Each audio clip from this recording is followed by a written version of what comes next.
Hello everyone, welcome to my kitchen. I'm Semlor.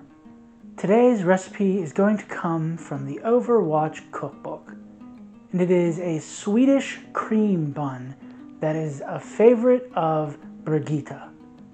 This is Semlor Buns. Let's get started. Now to get started, I'm going to put some warm milk into the bowl, instant yeast, sugar, and melted butter. I'm going to give that a quick mix. Now I'm going to add in an egg, salt, and cardamom. And I'm going to mix that together. Then I'm going to add in, at about a cup at a time, flour. And I am going to mix that together until it is no longer sticky.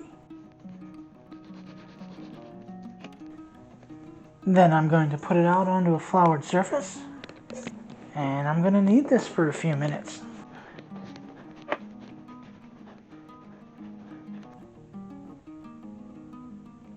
And then I'm going to put that into a bowl and let that rise until it doubles in size, which should be about an hour.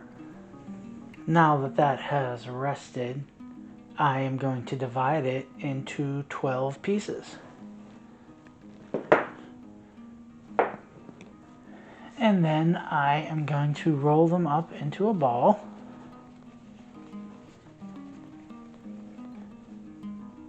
And then I am going to let those sit for another 30 minutes to rise again.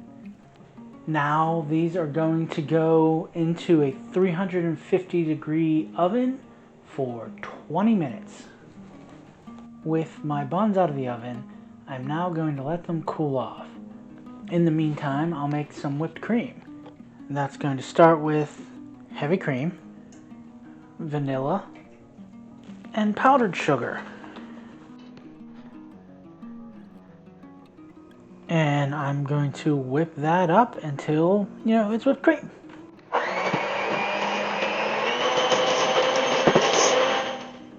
Now I want to cut off the top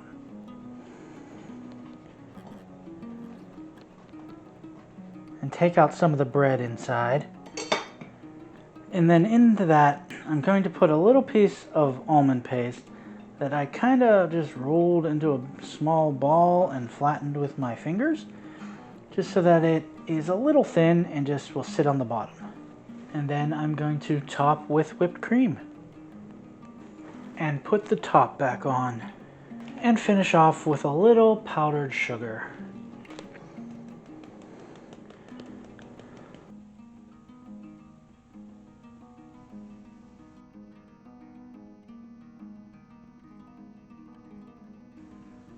So when I was prepping for this and just looking at the ingredients, I thought this recipe was going to be like the cream puffs that I had previously made from the Hero's Feast cookbook. But the texture of this was more like bread, so it was like a semi-sweet bread bowl filled with whipped cream, which, saying out loud, kinda sounds absurd. I'm sure is somebody's idea of a perfect dessert. They were wonderful. The dough itself, like I said, is slightly sweet. Most of the sugar comes from the whipped cream. The cardamom is not really noticeable other than just a slight sensation of the warm spice. So I think you could probably have done with a little bit more, honestly. And the almond paste adds a slight nutty flavor, but honestly, it isn't that strong. If that is a flavor you'd like in this, I would suggest adding some almond extract, or, if you're not serving this to young children, some amaretto into the whipped cream to really tie that almond flavor in. I hope you enjoyed. You can follow me on Instagram or Twitter. I'll have the links in the description of the video. Thanks for watching. Like, subscribe, come on back next week for another recipe.